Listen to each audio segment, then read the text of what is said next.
નમસ્તે મિત્રો, હું છું ડૉક્ટર દીપિન ગોવા, મેડિકલ ઓન્કોલોજીસ્ટ. હું ભરત કેન્સર હોસ્પિટલ સારોલી ખાતે કાર્યરત છું. તો સંસ્થાની જો વાત કરવામાં આવે, ભરત કેન્સર હોસ્પિટલ 2009થી સાઉથ ગુજરાતમાં, દક્ષિણ ગુજરાતમાં એક જાણીતું નામ છે.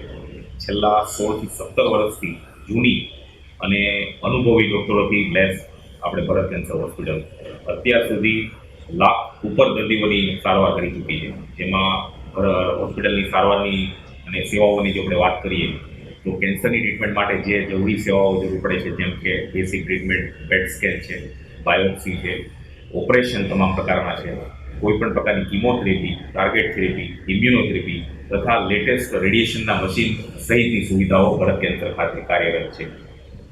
બીજી વસ્તુની જો વાત કરીએ કે ટ્યુમર ગ્રોથ, ખાસ કરીને બધી જ જે સ્પેશિયાલિટીઓ છે કેન્સરની ટ્રીટમેન્ટ માટે જરૂરી હોય છે, તો આ બધી જ ટ્રીટમેન્ટ માટેના જે જરૂરી ડૉક્ટરોની સેવાઓ કે એમની વચ્ચેનું ડિસ્કશન જે એક દર્દીની ટ્રીટમેન્ટ માટે જરૂરી હોય છે, જે ઉચ્ચ કક્ષાની ટ્રીટમેન્ટ જેવો પ્લાન હોય, પ્લાનની મેક્સિમમ કોઈપણ ટ્રીટમેન્ટ પ્લાનની વાત કરીએ તો પ્લાનિંગ છે એ વધારે ઇમ્પોર્ટન્ટ હોય છે. તો આ રીતે જે ડૉક્ટરો છે વિવિધ સ્પેશિયાલિટીના, એમના અનુભવ પ્રમાણે એક ડિસ્કસ કરીને ટ્રીટમેન્ટ પ્લાન ફોર્મ્યુલેટ કરે છે, જે વધારે આઉટકમ મેળવી શકાય એના માટેનો પ્રયત્ન હોય છે.